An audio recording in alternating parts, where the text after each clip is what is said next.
প্রিয় নবম দশম শ্রেণীর শিক্ষার্থীরা দ্য ডেলি ম্যাথ ইউটিউব চ্যানেলে তোমাদের স্বাগত। আজকে আমি তোমাদের অনুশীলন 3.2 এর 17 নম্বর সৃজনশীল অঙ্কটা সমাধান করাবো। এটা যত শর্টকাটে করা যায় সেভাবেই চেষ্টা করব। তো ভিডিওটি মনোযোগ সহকারে দেখবা। খুব ছোট একটা অঙ্ক এবং খুব সহজ এবং ইম্পর্টেন্ট একটা অঙ্ক এই সৃজনশীলটা। তো দেখো আমাদের x - 1/x = √3, যেখানে x ≠ 0 অর্থাৎ x এর মান কখনো 0 হবে না। তো ক নাম্বার বলছি আমাদের প্রমাণ করো যে x² - √3x + 1, এটা আমাদের প্রমাণ করতে বলছে। তো প্রথমে আমাদের দেওয়া আছে, যা আছে তাই লিখবো। ক নাম্বারটা দেখো আমরা সমাধান করি। তো ক নাম্বারটা যদি আমরা সমাধান করি, আমাদের দেওয়া আছে, তুমি একটু বইটা নিয়ে নিও। তো আমি ভিডিওতে আর ডাকটা দেখাচ্ছি না। আমাদের দেওয়া আছে হচ্ছে x - 1/x = হচ্ছে √3। তো এটা আমাদের দেওয়া আছে। তো এটা আমরা এখন দেখো জাস্ট লসাগু করব। তাহলে যদি আমরা লসাগু করি তাহলে x আর 1 এর লসাগু হচ্ছে x। এখন x দিয়া যদি এটাকে ভাগ করি তাহলে x² - x দিয়া x ভাগ করলে 1, 1 এর সাথে 1 গুণ করলে 1 = হচ্ছে √3। তো এখন আমরা আড়াআড়ি গুণ করব। যদি আড়াআড়ি গুণ করি তাহলে দেখো আমাদের এটা নিচে একটা 1 আছে, তাহলে হচ্ছে x² - 1, আর এটা হচ্ছে √3x। এটার সাথে এটা যদি আমরা আড়াআড়ি গুণ করি তাহলে কিন্তু আমাদের এই ক্যালকুলেশনটা হয়। এখন দেখো আমরা x² ঠিকই রাখবো, আর এটা ছিল প্লাসের, তাহলে হচ্ছে মাইনাস নিয়ে আসবো এই পাশে 3x, আর এটা হচ্ছে 1, ওই পাশে দিব +1। তো এটাই আমাদের দেখো ক নাম্বারে কিন্তু এটাই আমাদের বলছিল যে x² - √3x = 1 প্রমাণ করো যে। তাহলে এটা কিন্তু আমাদের ক নাম্বার লিখতে পারি প্রমাণিত। তো ক নাম্বারটা শেষ। এখন আমরা খ নাম্বারটা করব। খ নাম্বারটা কিন্তু খুব সহজ, জাস্ট মনোযোগ সহকারে দেখতে হবে, তাহলে কিন্তু হয়ে যাবে। তো খ নাম্বার প্রমাণ করতে বলছে 23। দেখো আমরা খ নাম্বারটা সমাধান করে রাখছি, তো জাস্ট মনোযোগ সহকারে দেখো। তো খ নাম্বারটা আমাদের দেওয়া আছে, এটা x - 1/x = √3। তো এটা লিখলাম। আর লেফট হ্যান্ড সাইড হচ্ছে আমাদের এই অংশটা, আর রাইট হ্যান্ড সাইড হচ্ছে, তো লেফট হ্যান্ড সাইডটা আগে দেখো। তো দেখো লেফট হ্যান্ড সাইডের সমাধানটা 23 এর 23, এটাকে যদি a চিন্তা করি আর 1/x এর যদি b, তাহলে a² + b², তাহলে a - b² + 2ab, জাস্ট সূত্র বসাইছি।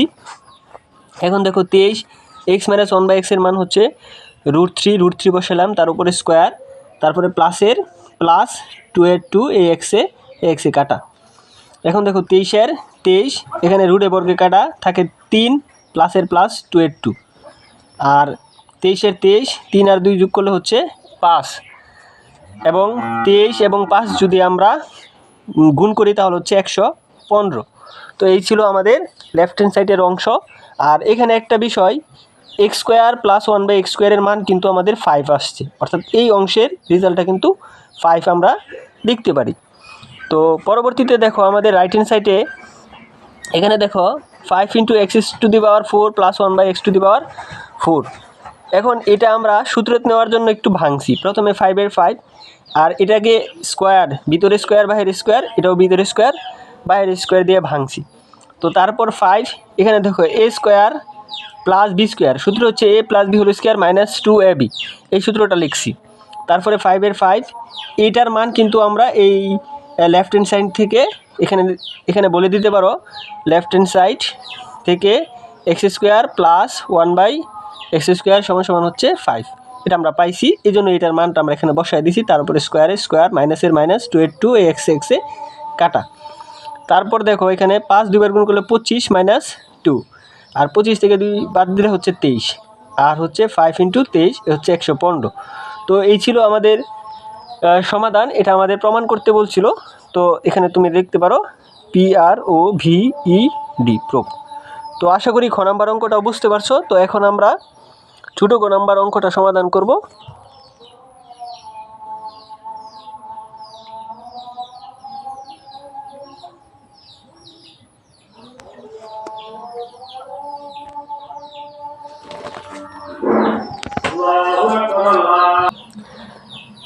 দেখো ছোটো ক নাম্বার অঙ্কটাও খুবই সহজ। তো দেখো আমাদের ছোটো ক নাম্বার x⁶ প্লাস 1/x⁶ এর মান নির্ণয় করতে বলছে। তো দেখো আমরা এখানে দেওয়া আছে x - 1/x = √3, এটার মান নির্ণয় করতে বলছে। তো এটার মান আমরা খুব সহজেই নির্ণয় করতে পারি। প্রথমে আমরা ভাঙবো, তাহলে কিভাবে ভাঙতে পারি? এভাবেই কিন্তু আমরা ভাঙতে পারি। 3 × 6 প্লাস 1/x³ ভিতরে কিউব বাইরে স্কোয়ার। তাহলে দেখো এটা আমাদের প্রথম কাজ ভাঙা হয়ে গেছে।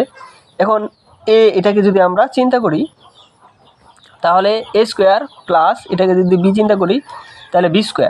তাহলে a² প্লাস b² এর সূত্র কি?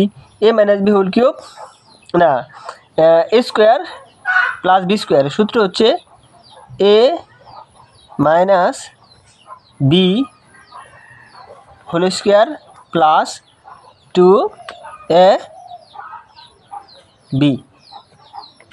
তো আশা করি এটা বুঝতে পারছো। আমাদের a² প্লাস b² এর সূত্র হচ্ছে a - b whole square plus 2ab।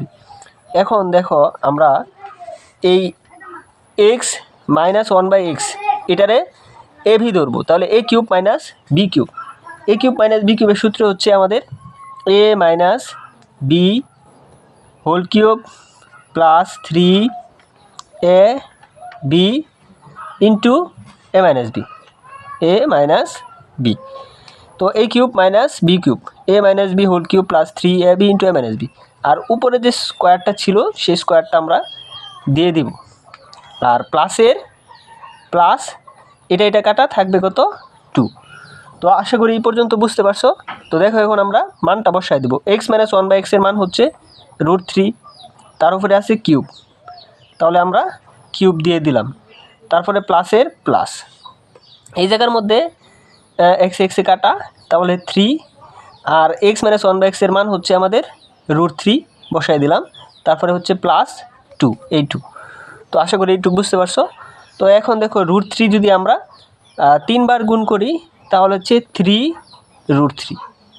কীভাবে? √3 3 বার গুণ করলে এখানে দেখো √3 ইন্টু √3 ইন্টু √3। তো দুইটা √3 গুণ করলে হচ্ছে একটা 3 আর একটা √3 থাকে, তাহলে 3 বার গুণ করলে হচ্ছে 3√3। তারপর হচ্ছে প্লাস এখানে 3√3 প্লাস 2। তাহলে দেখো এখানে 3টা আর হচ্ছে 3টা। এখান থেকে আমরা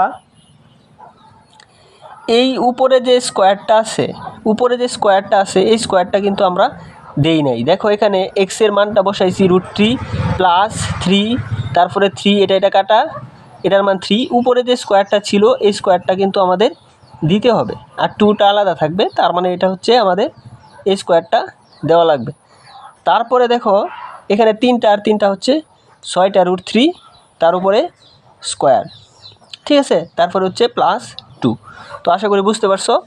তো এখন দেখো 6 2 বার গুণ করলে আমাদের হচ্ছে 6 6 36 ইন্টু √a বর্গের কাট, তাহলে 3 প্লাস হচ্ছে 2। আশা করি বুঝতে পারছো। √a বর্গের কাট আর 36। এখন 36-এর সাথে যদি আমরা 3 বার গুণ করি তাহলে হচ্ছে 3 36-এ 108 প্লাস হচ্ছে 2। তাহলে 108 আর 2 হচ্ছে 100, আমাদের 110। তো এটাই ছিল আমাদের আনসার। তো আশা করি অঙ্কটা বুঝতে পারছো। না বুঝতে পারলে ভিডিওটি আবার দেখবা। Thank you watching for this video.